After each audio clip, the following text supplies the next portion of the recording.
Ito na ata ang pinakamurang manggang nabili ko dito sa Quiapo. Biro mo sa halagang 35 pesos ay may ganito ka nakarami. Malutong at maniba lang na mangga. May bagoong na rin kasama yan. Sa lutong at tamis-asim nga ng manggang ito, parang kakapitas lang kanina. Imagination ko lang yan ha.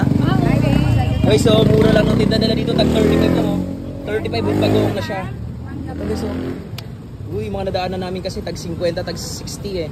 Ang mura naman ay ng ano nyo dito, mangga na nasa baso. Mura kasi beta na. Oo, 35 pesos lang. Tapos ang halo po nito alamang. Kayo rin po gumagawa. Ilang taon na kayo, nanay? 70. Ay, senior citizen na. 10 taon na. Oo.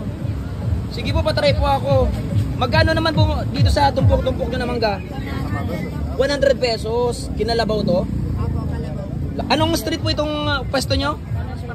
Carlos Palangka. Katabi lang mismo siya ng SM, guys. Yan yung SM. Yan o.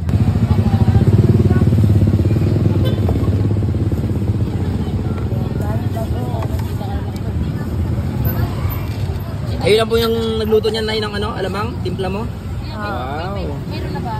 For as low as 35 pesos ang tinda ni Lola Rosie. Yan, Lola Rosie. So ayan guys, andito pa nga rin tayo sa Carlos Palangka. Tabi lang siya ng SM Store. Dito sa, malapit na sa Bukadang papuntang Carriedo. At si Nanay Rosie nga ay nagtitinda ng napakamurang mangga guys. For as low as 35 pesos lang. Nasa iba nga eh 50 hanggang 60 pesos ito. Pero sa kanya 35 lang. Ayan guys, oh. Bukod nga pala dito sa kanilang mangga na may alamang guys, eh meron din sila dito tinitinda na fresh juice talaga. Ito mismo. Anak ka ni nanay? Ay, anak ni nanay. Ano pangalan niyo ate? Lani. Si Ate Lani na nagtitinda ng fresh fruits dito guys. Dragon fruit, fresh avocado at fresh mango dito. Walang food color kaya naman di ganun kakulay. Pero organic mangga talaga siya. So tikman natin guys ang kanilang alamang.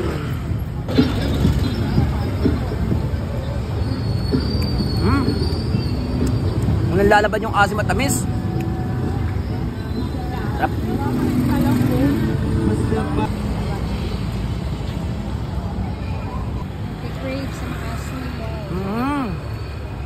35 lang, may isang puno na dito.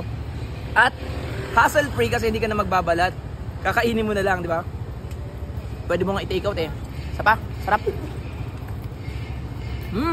So, bukod sa kanila alamang, meron din naman sila dito nga salt with chili.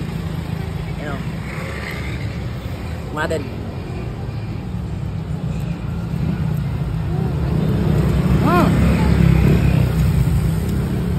Mas bumaga yung asim tsaka alat.